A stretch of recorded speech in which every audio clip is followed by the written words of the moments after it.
اس محفل میں اچھی اچھی باتیں کرنے کی توفیق عطا فرمائے اور ہماری اچھی باتوں کو اللہ تبارک و تعالیٰ قبول فرما لے اور بری باتوں کو پردہ پوشی کر لے، ہمیں بخش دے اور ہمیں معاف فرما دے کہ یہی ہماری ابتدا ہے اسے تو نحمدہ و نصلی علی رسول کریم نصطفیٰ اما بعد فاعوذ باللہ من الشیطان الرجیم بسم اللہ الرحمن الرحیم۔ شروع ہے اسی کے نام سے جس کائنات کا ازلی اور ابدی مالک ہے، اور درود اور سلام حضور نبی پاک صلی اللہ علیہ وآلہ وسلم کی ذات بارکات اور ان کے صحابہ اور صحابیات پہ کہ اس کائنات میں ان سے عزیز شخصیت دنیا میں کوئی ہے نہیں اور نہ ہو سکتی۔ اس محفل میں بیٹھنے کا ایک مقصد جو ہم لوگوں نے شروع کیا تھا وہ یہی تھا کہ کوئی اچھی باتیں اللہ تبارک و تعالیٰ کی باتیں، اس کے محبوب کی باتیں، اس کے اولیاء کرام کی باتیں، اس کے ولیوں اور قلندروں کی باتیں، اس کے ایسے لوگوں کی باتیں جن کو وہ پسند کرتا ہے، یا ایسے لوگوں کی باتیں جس کو وہ پسند کرتے ہیں، تو اللہ تعالیٰ ہمیں اس کی توفیق عطا فرمائے، ان کے نقش قدم پر چلنے کی توفیق عطا فرمائے، ہمارے گناہوں کو معاف فرمائے، ہمارے گناہوں کی پردہ پوشی فرمائے، ہمارے گناہوں سے درگزر فرما دے اور ہمارے گناہوں کو معاف فرما دے، ہمیں اپنے اچھے بندوں میں اور ایسے بندوں میں شامل کر لے جن کو پسند کرتا ہے۔ تو مختلف محفلوں میں مختلف باتیں ہوتی رہتی ہیں، مقصد صرف اور صرف اتنا ہی ہوتا ہے کہ پروردگار عالم کی باتیں اور اس کے محبوب کی باتیں اور اس کے چاہنے والوں کی باتیں کی جائے، ان سے سبق سیکھا جائے اور اس پہ عمل پیرا ہوا جائے۔ تو اللہ تعالیٰ ہمیں ان سب چیزوں کی توفیق عطا فرمائے کہ ہم اس قابل تو نہیں ہیں کہ اس کی تعریف ادا کر سکیں، ہم تو اس کا حق بندگی بھی ادا نہیں کر سکتے، ہم اس کے شکر ہی ادا نہیں کر سکتے کہ اس نے ہمیں دنیا کی بہت سی ہستیوں سے اچھا انسان بنایا ہے، بہت سے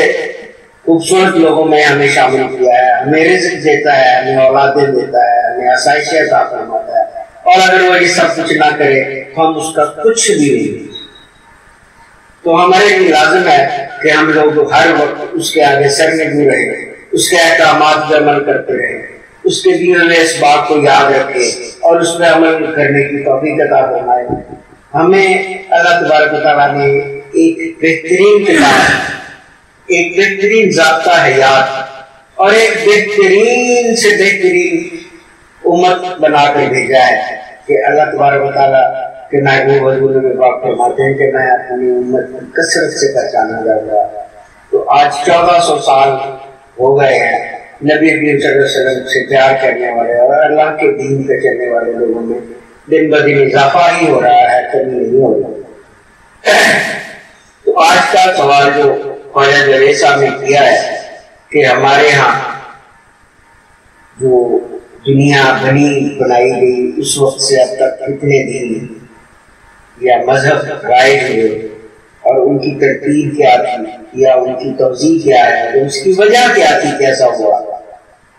تو اس کے لیے عرض ہے کہ کائنات میں جب اللہ تبارک و تعالیٰ نے انسان کو خلق کیا، حضرت آدم علیہ السلام کو ایک خاص ترتیب سے، ایک خاص وجہ سے، جو کہ اس کی اپنی ہی بنائی ہوئی وجہ ہوگی یقیناً، کیونکہ کسی اور میں یا کسی فرشتے میں یا کسی انسان میں اتنی سخت یا اتنی طاقت ہی نہیں ہے کہ وہ سوچ سکے جس کے بارے میں اللہ نہ چاہتا ہوتا۔ اب ایک عمران خان ہے جو کرکٹ کے دنیا میں بادشاہ بنا، اور ایک قدیر خان ہے جو ایٹم کی دنیا میں بادشاہ بن گیا، اور ایک شاید کوئی پٹھان بھی ہوگا یا کوئی خان ایسا بھی ہوگا جس کو شاید کلمہ بھی نہ آتا ہوگا۔ تو اس کا یہ مطلب نہیں ہے کہ سارے خان بیوقوف ہوتے ہیں یا سارے خان عقل مند ہوتے ہیں یا سارے خان سائنسدان ہوتے ہیں۔ ایک اور بھی بندہ ہوتا ہے جس کو ہم آرکیٹیکچر کہتے ہیں، وہ کاغذ پہ آپ کو پورا شہر بنا دے گا، لیکن اس کی ایک اینٹ لگانے کے لیے ہمیں ایک مزدور اور ایک راج کی ضرورت ہے۔ تو ہر چیز اپنی جگہ پہ ایک خاص اہمیت رکھتی ہے۔ اب اللہ تبارک تعالیٰ نے جب آدم کو زمین میں بھیجا تو کہنے والے یہ کہتے ہیں کہ حضرت آدم علیہ السلام سال ہر سال تک توبہ اور استغفار کرتے رہے کہ پروردگار عالم نے مجھے کس جرم میں یا جس جرم میں بھی اس دنیا میں بھیجا ہے، اللہ تعالیٰ مجھے معافی عطا فرما دے۔ تو کہا جاتا ہے کہ پھر سالہ سال کے بعد ان کو اپنے ناخنوں میں حضور نبی پاک صلی اللہ علیہ وآلہ وسلم کا چہرہ انور نظر آیا، آپ نے زیارت فرمائی اور الخا ہوا کہ اس کے صدقے میں ہم سے مانگو۔ تو جب آپ نے ان کے صدقے میں اپنی توبہ کے لیے عرض کیا تو آپ کی توبہ کو قبول فرمایا، یا آپ کو ہوا عطا ہوئی، اور پھر اس کے بعد اس کائنات میں انسانوں کا آنا شروع ہو گیا۔ اب جب کہ روز ازل سے یا آدم کی توبہ سے یا آدم کے زمین پہ آنے کے وقت بھی یہ بات ڈیسائیڈ تھی کہ یہ وہ ہستی ہے جو اس کائنات میں نبی آخر الزمان بن کے اللہ کے محبوب بن کے تشریف لائیں گے۔ تو اب جب کہ ہم دیکھتے ہیں کہ یہ بات تو ایک ڈیسائیڈ ہو چکی تھی یا ایک ڈیسائیڈڈ بات تھی کہ حضور نے آنا ہے اور خاتم النبیین ہونا ہے یا محبوب خدا ہونا ہے یا حبیب اللہ ہونا ہے، تو جب بھی کوئی بڑا بندہ سے اگر ہمارے پاس ابھی آج کوئی بندہ آ کے کہے کہ جی صدر پاکستان یا وزیر اعظم پاکستان یا وزیر اعلیٰ پاکستان یا ایک اعلیٰ اور الفاظ کی یا ایک بہت اچھا فقیر اور ایک بہت بڑا درویش یا ایک بہت بڑا قلندر آپ کے گھر میں آنا چاہتا ہے یا آئے گا، تو ہم اس کے لیے خاص تیاریاں کریں کہ یار اس کو یہاں بٹھایا جائے گا، اس کو یہ کھلایا جائے گا، یہ پلایا جائے گا، یہ ایسے استقبال ہوگا، ایسے ایسے سارا کچھ ہوگا، ایک ترتیب دیں گے بات کو تاکہ وہ بندہ خوش ہو جائے جس نے ہمارے گھر میں آنا ہے۔ تو نبی کریم صلی اللہ علیہ وسلم کے آنے سے پہلے، حضور نبی پاک کی دنیا میں تشریف لانے سے پہلے وہ تمام حالات پیدا کرنے تھے اللہ تبارک و تعالیٰ نے کہ آنے والے لوگ اس کا انتظار کریں اور اس کا استقبال بھی کریں۔ جیسے کہ اگر دنیا میں بدی نہ ہوتی تو نیکی کا وجود بھی نہ ہوتا، اگر اندھیرا نہ ہوتا تو روشنی کی طلب نہ ہوتی، اگر کفر نہ ہوتا تو اسلام کی ضرورت محسوس نہ ہوتی، اگر جرم نہ ہوتا تو کسی اور شخص کو اخلاق میں ہم کوئی دعویٰ کرتے ہوئے نہیں دیکھ سکتے۔ تو اللہ تبارک تعالیٰ نے جب یہ سارا سلسلہ شروع کیا تو سب سے پہلے ایک نظر کو اتارا، وہ حضرت داؤد علیہ السلام کے اوپر اترا، اور ان کے اوپر جو کتاب اتاری گئی اس کو ہم زبور کہتے ہیں۔ سب سے پہلے جو دین، اس سے پہلے وہ دین نہیں اترا تھا۔ جب حضرت زبور علیہ السلام تشریف لاتے ہیں اور ان کو وحی کی جاتی ہے، الہام ہوتا ہے یا لکھا ہوتا ہے، لیکن چونکہ نبیوں کو وحی ہوتی ہے اور وہ خاص خاص نبیوں کو ہوتی ہے، اور یہاں ہمیں ایک بات یہ بھی سوچنی ہے کہ نبی، پیغمبر اور رسول میں فرق کیا ہے۔ سارے نبیوں پہ کتابیں نہیں ہوتی، سارے رسول نہیں ہوتے، سارے پیغمبر نہیں ہوتے، نبی بہت سے ہوتے ہیں، پیغمبر وہ ہوتا ہے جس نے کتاب یا مذہب اتارا گیا، اس کو فالو کرنے والے آگے جو نبی آتے ہیں، جیسے داؤد علیہ السلام کے بعد ادریس آئے اور یعقوب آئے، انہوں نے اس بات کی نفی نہیں کی بلکہ اس بات کی تصدیق کی کہ ہمارے سے پہلے آنے والے فلاں شخص، فلاں رسول جو تھے، انہوں نے جو بات کہی ہم اس کی تبلیغ کو جاری کرنے کے لیے دنیا میں آئے۔ اس کے بعد وہ نبوت پہ نبوت آتی ہے، اور یہ بھی ضروری نہیں ہوتا، بہت سے نبی ایسے بھی ہیں جن کے باپ بھی نبی تھے، جن کے دادا بھی نبی تھے، لیکن یہ کوئی حرف آخر نہیں ہے، اور نہ ہی یہ ضروری ہے کہ نبی کا بیٹا نبی ہی ہوتا تھا۔ اب جب حضرت داؤد علیہ السلام دنیا میں تشریف لاتے ہیں تو زبور اتاری گئی، اور وہ نصرانیت پہ، یہودیت پہ، نصرانیت ہے، نصرانیت جو کہ اب تقریباً مفقود ہے، وہ لوگ دنیا میں موجود نہیں ہیں، شاید ہوں تو کہیں افریقہ میں یا کہیں ایسے ملکوں میں جن کا کمیونیکیشن رابطہ نہ ہو، وہاں ہو سکتے ہیں، لیکن چونکہ دنیا کو بنے ہوئے کروڑوں سال ہو گئے ہیں، پتہ نہیں اربوں سال بھی ہو گئے ہو، تو اس کی کوئی ہمیں، کیونکہ ہمیں حضرت عیسیٰ علیہ السلام سے قبل کچھ چند صدیوں کی تاریخ تو موجود ملتی ہے، اس سے پہلے کی تاریخ ہمارے پاس نہیں ہے، لیکن اس کے باوجود حضرت آدم علیہ السلام کے پاؤں کا نشان سری لنکا میں موجود ہے جہاں آپ کو اتارا گیا۔ حضرت حوا کی قبر بھی کچھ لوگ کہتے ہیں جدہ میں موجود ہے، اور ہم نے وہ جگہ بھی دیکھی جہاں ایرو کا نشان لگا ہوا ہے کہ اس طرف حضرت ماں حوا کی قبر ہے۔ تو قبر جو ہے وہ تو موجود ہے، لیکن اس کے ساتھ جو تاریخ ہے وہ تو ہمارے پاس موجود نہیں ہے۔ کوئی بھی ایسا شخص نہیں ہے جس کی زندگی کو لاکھوں کروڑ سال ہو، یا وہ اس وقت تو کاغذ ایجاد بھی نہیں ہوا ہوتا۔ ہرن کی جھیلیوں پہ بھی نبی کریم صلی اللہ علیہ وسلم کی ذات بابرکات بھی ہرن کی جھیلی پہ خط لکھ کے مکوکش کو یا شاعران کو بھیجا کرتے تھے۔ کاغذ کی ایجاد تو بہت بات نہیں ہوتی۔ سینہ بہ سینہ جو تاریخ ملتی ہے اس پہ ہم اتنے اتھینٹک لہجے میں بات نہیں کر سکتے، کیونکہ بعض اوقات کسی بات کا کسی علاقے میں اور مطلب ہوتا ہے اور کسی علاقے میں اور مطلب ہوتا ہے۔ جیسے عربی میں بہت سی ایسی باتیں ہیں جو ہمارے ہاں اگر ہم کسی کو کہہ دیں تو لڑنے مارنے پہ تیار ہو جاتے ہیں کہ تم نے ہمیں برا لفظ کہا، اور ہمارے ہاں کوئی ایسی باتیں موجود ہیں جو عربوں کے یہاں بہت بری سمجھی جاتی ہیں، اور پھر لہجہ جو ہے وہ اس بات کی سچائی، اٹھان یا برائی یا اس کے معنی میں بہت زیادہ تبدیلی لے آتا ہے۔ آپ کسی کو نہیں کہتے ہیں تو پیار سے بھی کہتے ہیں، اور اسی نہیں کا لہجہ اگر غصے والا ہوگا تو پتہ چلے گا کہ سختی سے روکا گیا، تو اس سے یہ تبدیلی واقع ہو جاتی ہے۔ تو جب حضرت داؤد علیہ السلام پہ زبور اترتے تو اس کے بعد پھر حضرت موسیٰ علیہ السلام کی باری آتی ہے، جو اس کو اللہ تبارک تعالیٰ کے ہاں لاڈلا نبی کہا جاتا ہے، کہ آپ کے لاڈ اللہ تعالیٰ نے بہت لٹائے ہیں۔ جیسا کہ بے شمار جگہ حضرت موسیٰ علیہ السلام کا ذکر آتا ہے، آپ کو خوبصورت رسول زوجہ عطا فرمائی، اولاد عطا فرمائی، ایون آپ کے جو سسر تھے وہ شعیب بھی شعیب علیہ السلام تھے، وہ بھی نبی تھے۔ پھر آپ کو مصر کی حکمرانی عطا فرمائی، پھر آپ کو دریائے نیل کو چیرنے کی سکت عطا فرمائی، پھر آپ کے کہنے پہ فرعون کے اہلوں پہ یا اس کے ملک والوں پہ آگ کا طوفان بھی آیا، بارش کا طوفان بھی آیا، یعنی اللہ تعالیٰ سے جو فرمائش کی وہ پوری کروائی۔ لیکن کوئی بھی مذہب اور دین میں ایک نمایاں فرق ہوتا ہے۔ کوئی بھی دین خواہ وہ الہامی ہو، الہامی دین وہ ہے جو اللہ تعالیٰ کی طرف سے کسی رسول پہ اترا اور پھر انہوں نے آگے چڑھایا۔ کچھ غیر الہامی مذہب بھی ہوتے ہیں، جیسے کہ کفریت ہے یا کافر ہے یا ہندو مت ہے، بدھ مت ہے، جین مت ہے، سکھ مت ہے۔ ہمارے یہاں بہت سے لوگ کچھ مذہبی کہلاتے ہیں، کچھ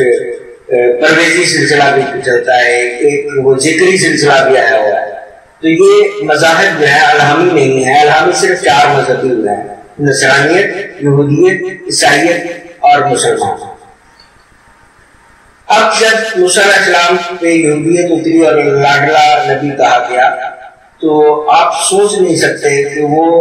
بندہ، یا ہم خود سارے نہیں سوچ سکتے کہ وہ بندہ کتنا عظیم بندہ ہوگا جس کو اللہ تعالیٰ کہتا ہے یہ میرا لاڈلا نبی ہے۔ اس کے بعد جو تیسرا دین اترتا ہے وہ ہے عیسائیت۔ عیسائیت ہمارے دین اسلام سے قریب ترین مذہب ہے، کیونکہ عیسائیت کے بعد مسلمان یا دین اسلام، جس کو کسی دور میں دین حنیف بھی کہا جاتا تھا، ابتدا میں دین حنیف کہا گیا اور پھر اس کے بعد دین اسلام کہا گیا، کیونکہ اسلام کے لفظی معنی میں سلامتی آتا ہے، سلامتی والا دین ہے۔ اب آپ ان 4 مذاہب کو دیکھ لیں جو الہامی ہیں یا غیر الہامی جو ہے، ان سارے سلسلوں میں خواہ وہ بدھ مت ہے، خواہ وہ ہندو مت ہے، خواہ وہ جین مت ہے، خواہ وہ عیسائیت ہے، سکھ مت ہے، اس میں کسی بھی مذہب میں مطلب بھلے وہ الہامی ہے بھلے وہ غیر الہامی ہے، اس میں جھوٹ کو جائز قرار نہیں دیا گیا، اس میں کبھی برائی کو پنپنے نہیں دیا گیا یا برائی کا حکم نہیں دیا گیا، وہاں ماں کے ساتھ زیادتی یا ماں کے ساتھ بدسلوکی کا نہیں کہا گیا، باپ کے ساتھ بدسلوکی کا نہیں کہا گیا، یہ نہیں کہا گیا کہ تم اپنی بہن کے ساتھ نکاح کر سکتی ہو، تم اپنی خالہ کے ساتھ نکاح کر سکتی ہو۔ یعنی وہ ساری باتیں جو حضرت داؤد علیہ السلام نے زبور میں کہی، حضرت موسیٰ علیہ السلام نے توراۃ میں کہی، حضرت عیسیٰ علیہ السلام نے بائبل میں یا انجیل میں کہی، اور جو نبی پاک صلی اللہ علیہ وسلم کے ذریعے سے اللہ تبارک و تعالیٰ نے ہمیں فرمائی، وہ ساری باتیں وہی ہیں جو ہمیں انسانیت کا سبق دیتی ہیں، ہمیں اخلاق کا سبق دیتی ہیں۔ جیسے نبی کریم صلی اللہ علیہ وسلم کا فرمان ہے کہ جس شخص کا اخلاق اچھا ہے وہ انسان اچھا ہے۔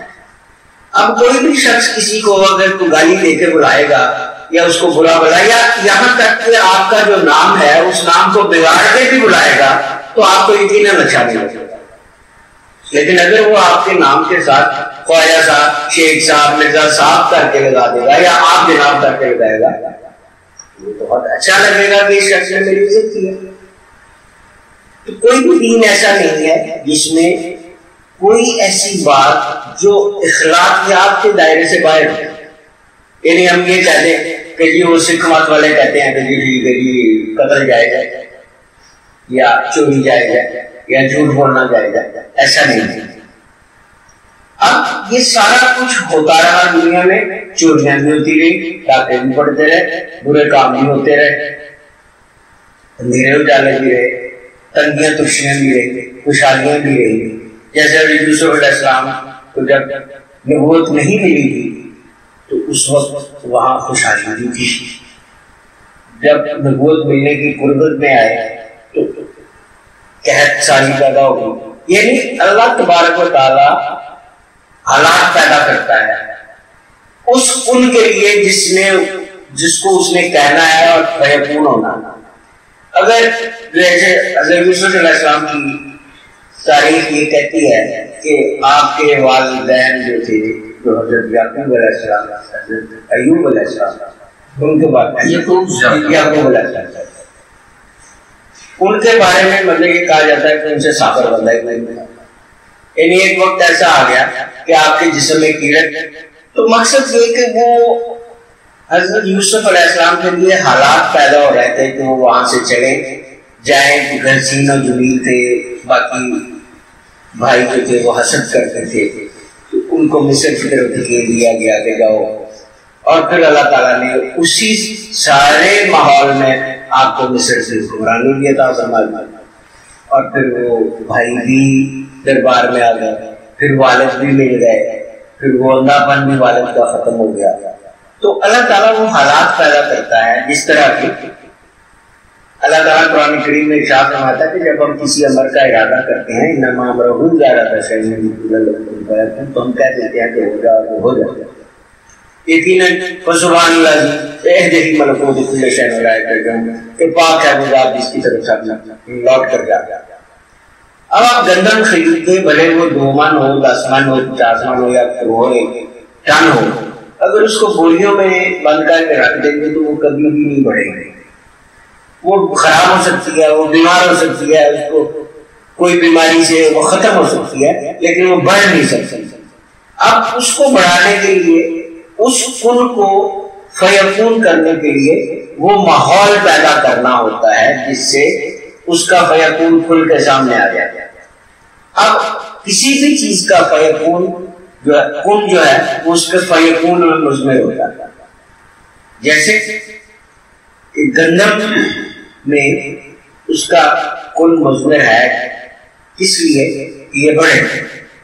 تو اس کے لیے اس کو فیکون کرنے کے لیے ہمیں وہ ماحول پیدا کرنا ہے کہ ہم مٹی اور اس کھیت کو ہموار کریں، اس کو نرم کریں، اس کو زرخیز کریں، اس میں ہوا، مٹی، پانی، آکسیجن، کھاد وغیرہ کا بندوبست کریں، اور پھر اس میں سے آپ 10 سیر یا 10 کلو لیں گے، اب 1 ایکڑ میں ڈالتے ہیں تو 6 مہینے بعد 10-20-30 ٹن نکل آتی ہے کہ اس چیز کو وہ ماحول مل گیا، اس کن کو اس کا فیکون مل گیا۔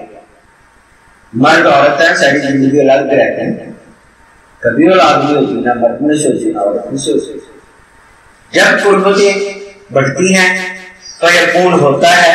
اور اس فیکون میں سے کن مضمر ہوتا ہے تو پھر اللہ تبارک و تعالیٰ عطا کر دیتا ہے، ورنہ لڑکی اپنے گھر میں، لڑکا اپنے گھر میں، کبھی اولاد نہیں ہوتی۔ تو اسی طرح وہ ماحول پیدا ہوتا ہے۔ عموماً لوگ کہتے ہیں اب تو خیر ہو گئی یار، اب تو کچھ ہو جانا ہے، تو آپ یقین کریں کہ جب اخیر اس کی نظر میں ہوگی نا تو کچھ ہو جائے گا، کیونکہ جب تک وہ قربانی نہیں دی جائے گی جس کا اس ماحول کو، اس زمانے کو، اس وقت کو ضرورت ہے، تو اس قربانی کا صلہ نہیں ملے گا، پھر آپ نے مرضی کرتے رہے گا۔ اسی طرح جب یہ تین ادیان، اس کے بعد حضرت عیسیٰ علیہ السلام، اب حضرت عیسیٰ علیہ السلام غور کرے آپ، کیسی عجیب بات ہے، اور بات بھی کچھ عجیب ہے، جس نے دیا ہے درجے بھی وہی میرا ترغیب ہے کہ پروردگار عالم کا خاص پیغمبر ہو اور پیشہ ہو کہ بڑھئی ترخان تھا حضرت عیسیٰ علیہ السلام، عمر ہو صرف 32 سال اور پھانسی پر لٹکا دیا جائے، کیسی عجیب بات ہے۔ لیکن صبر کی یہ بھی کہا ہے، ماحول پیدا کیے جا رہے ہیں میٹرک کرنے کے لیے 10 سال، پہلے الگ سے شروع کیا جاتا ہے، اے سے شروع کیا جاتا ہے، ایک سے شروع کیا جاتا ہے، پھر آگے چل کے قاعدے بدلتے ہیں، سال بدلتے ہیں، کتابیں بدلتی ہیں، ٹیچر بدلتے ہیں، اسکول بدلتے ہیں، 10 سال کا عرصہ گزرتا ہے، پھر ایک امتحان ہوتا ہے، میٹرک کر گیا ہے، اور پھر میٹرک کرنے کے بعد پھر اس کو کیا ہوتا ہے کہ جی اب یہ داخلہ لینے بھی آ گئے، بھائی کہاں لینا ہے ابھی داخلہ؟ جی فرسٹ ایئر میں۔ 10 سال محنت کرنے کے بعد آپ کہاں کھڑے ہیں؟ پھر فرسٹ ایئر میں کھڑے ہیں۔ تو ایک نبی نے آنا ہے، ایک رسول نے آنا ہے، ایک حبیب اللہ نے آنا ہے، ایک رسول اللہ نے آنا ہے، تو اس کے لیے ماحول نہیں بننے۔ تو جب عیسیٰ علیہ السلام کو اللہ تبارک تعالیٰ نے یہ عطا کی ہمت اور طاقت کہ وہ جس کوڑی کو نظر عنایت سے دیکھتے تھے وہ تندرست ہو جاتا تھا، ایون یہاں تک کہا گیا کہ جس مردے کو چاہتے تھے زندہ کر دیتے تھے اور کہتے تھے کہ بھائی تم میں رکھی کہ اللہ کے پر کھڑا ہو۔ تو قرآن یہ کہتا ہے تو ٹھیک کہتا ہے بھائی، ہم اس میں ڈینائی نہیں کر سکتے، لیکن ایک جگہ یہ بھی کہا جاتا ہے کہ جو روح ایک بار جسم سے نکلے گی وہ دوبارہ اس جسم میں آئے گی، تو یہ اللہ کے کام ہے، ہمارا کام نہیں ہے، نہ ہمارے کہنے پہ چیونٹی بھی زندہ نہیں ہو سکتا۔ لیکن اس کے بعد پھر عیسائیت کافی عرصے تک چلی۔ اب عیسائیت میں اور ہمارے میں جو فرق آتا ہے، حالانکہ آپ یہاں جیسے ہمارے یہاں قانون ایک لائے گئے کہ عیسائیوں کو شراب کا پرمٹ جو ہے وہ جائز ہے کیونکہ ان کے مذہب میں ہے، ان کے مذہب میں کہیں نہیں لکھا۔ بہت اچھے اچھے عیسائی جن کے گھرانے بہت پاکیزہ گھرانے ہیں، ان کے گھروں میں آج بھی شراب نہیں پی جاتی، وہ کہتے ہیں کہ ہمارے دین میں نہیں ہے، یہ انہوں نے پیدا کر لی ہے۔ اب انہوں کس نے پیدا کر لی ہے؟ انگریز کا، کیونکہ اگر یورپ پہ نظر ڈالتے ہیں، امریکہ پہ نظر ڈالتے ہیں تو آپ دیکھتے ہیں کہ سارے ٹھنڈے علاقے ہیں۔ ان کی ایک ضرورت تھی جو انہوں نے، حالانکہ اس سے اچھی بھی اور بہت سی باتیں ہیں کہ آپ زیتون کھا لیں، آپ گوشت کھائیں، آپ اچھا طرح کا گھی کھائیں، اچھی خوراک کھائیں، پستے کھائیں، بادام کھائیں، آپ کو اتنی اس سے زیادہ طاقت مل جاتی ہے۔ لیکن انہوں نے ایک آسان راستہ بنا لیا کہ یار یہ وائن پی لی جائے یا یہ پی لی جائے تو جس میں گرماہٹ ہوتی ہے۔ ان کے لیے وہ وہاں ضروری تھا۔ وہ لوگ جب پاکستان میں، ہندوستان میں آئے، پاکستان تو فکر نہیں بنا تھا، انہوں نے یہاں بھی یہ رواج ڈال دیا کہ ٹھیک ہے ہمارے لیے یہ جائے۔ حالانکہ ان کے دین میں، میں بہت سے عیسائیوں کو جانتا ہوں تو میرے پیشنٹ میں ان سے بھی میری بات ہوتی ہے کہ کہیں نہیں جائے، یہ جو لوگ ہیں یہ جیسے یہ جائز نہیں ہے۔ اب عیسائیت میں ہم نے فرق کیا آتا ہے کہ وہ صرف حضرت عیسیٰ علیہ السلام کی ذات بابرکات تک مانتے ہیں، اس سے آگے جتنے نبی آئے ان کو نہیں مانتے، یا ہم اس کو اگر مختصر کر لیں تو سیدھی سی بات ہے کہ وہ حضور نبی پاک صلی اللہ علیہ وسلم کی ذات بابرکات کو نہیں مانتے۔ تو لہذا ہم سے قریب قریب جو مذہب ہوا وہ عیسائیت ہوا، کیونکہ عیسائیت کے بعد عیسائیت کے تقریباً 600-650 سال بعد دین اسلام آتا ہے۔ اب 600-650 سال ایک بہت لمبا پیریڈ ہوتا ہے، اور اس میں تاریخ کی کئی کتابیں لکھی بھی جاتی ہیں اور کئی تاریخیں آ کے مٹ بھی جاتی ہیں، لیکن چونکہ دین اسلام نے آنا تھا اور عیسیٰ علیہ السلام ایک سچے اور پکے نبی ہیں، تو اللہ تعالیٰ نے اپنے دوستوں کو عزت دے دی ہوتی۔ اب یہ 4 دوستوں کا تو ذکر آتا ہے تو کہا جاتا ہے کہ 1,25,000 پھر 24,000 کا نمبر آئے، اگر اللہ تعالیٰ ان کی لسٹ بنائے تو ایک نیا قرآن چاہیے تھا صرف ان کی لسٹوں کو دیکھتے ہوئے، اور میں نہیں سمجھتا کہ اللہ تعالیٰ نے یہ ضروری سمجھا، کیونکہ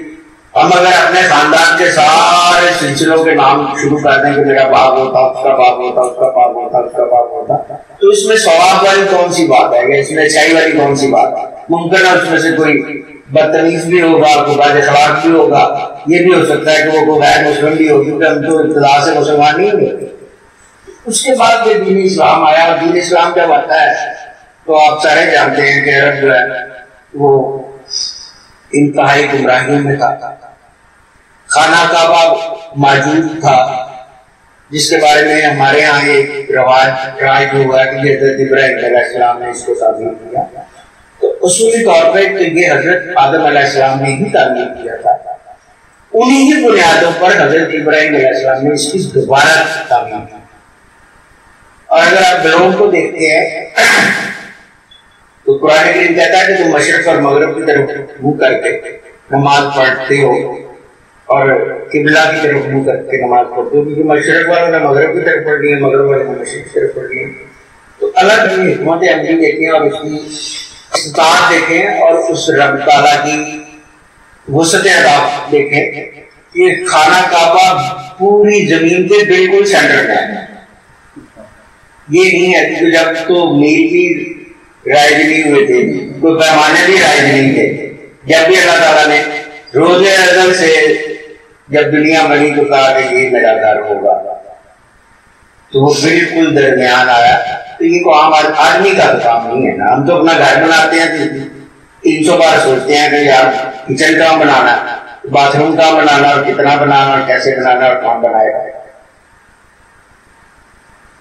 تو وہ یقیناً بہت عظیم ترین ہستی ہے، اس وقت بھی تھی اور آج بھی ہے اور آج کے بعد بھی رہے گی، کہ جس نے ہمیں مطلب قرآن کے کہتا ہے وہ بے آب و بے وادی ہوگی، اس میں کچھ پیدا نہیں ہوگا، لیکن دنیا کی ہر چیز وہاں پر ملے گی۔ آج آپ دیکھ رہے ہیں کہ وہاں کچھ بھی پیدا نہیں ہوتا، مگر آپ سوچ ہی لیتے ہیں یہ بھی یار فلانی چیز مجھے مل جائے گی، تو آپ کو ایک نہیں تو دوسری دعا سے مل جاتے۔ تو قرآن کا وعدہ سچا وعدہ، وہ سچا رہا، ہم جھوٹے، ہمارے وعدے جھوٹے۔ تو اللہ تبارک تعالیٰ نے پھر جب نبی کریم صلی اللہ علیہ وسلم کو بھیجا تو آپ نے دیکھا پھر ایک تبدیلی جو بہت بڑی آئی۔ باقی تو آپ لوگ سارے جانتے ہیں کہ جو حالات سرکار دو عالم پھر گزرے، سرکار دو عالم جو اذیتیں اور جو مشکلات کا سامنا کرنا پڑا، جو کچھ غزوات اور جگہ ساری زندگی میں جنگیں اور ہی ہوتی ہے، سانس تو آیا نہیں اس کو سکون، لیکن ایک تبدیلی جو نبی پاک صلی اللہ علیہ وسلم کی آمد پہ ہوئی، آپ کی رحلت کے بعد ہوئی، تو اس سے پہلے لوگ خدائی کے دعوے کیا کرتے تھے، جیسے فرعون نے کیے، نمرود نے کیے، ہوتے ہوئے وشواس نہ کیے، لیکن نبی کریم صلی اللہ علیہ وسلم دنیا میں تشریف آوری کے بعد یا آپ دنیا سے تشریف لے پردہ فرمانے کے بعد خدائی کا دعویٰ کبھی نہ ہو سکا ہے، پھر نبوت کے دعویٰ شروع ہوا۔ کیوں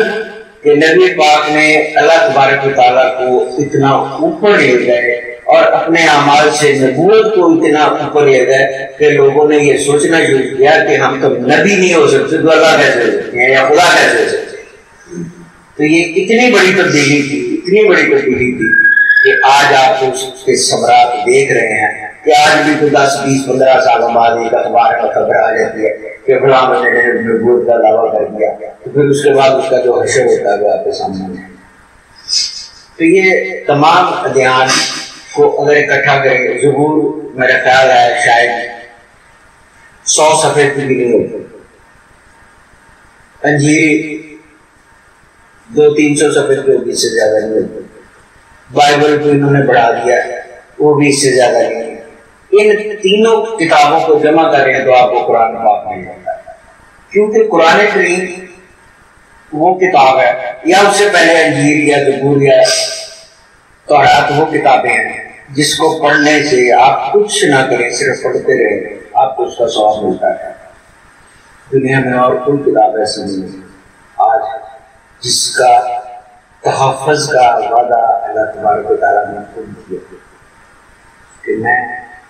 خود اس کی حفاظت کروں گا، اور یہ اللہ محفوظ ہے. اور آج آپ اس کو پڑھتے ہیں تو آپ اس کو ثواب حاصل کرتے ہیں. ورنہ دنیا میں کوئی کتاب ایون سی ایس ایس کی ہے، بی اے کی ہے، ایم اے کی ہے، بی اے بی کام ہے، بی اے سی بی اے جو کچھ بھی ہے، اس کے پڑھنے سے آپ کو علم تو ملتا ہے،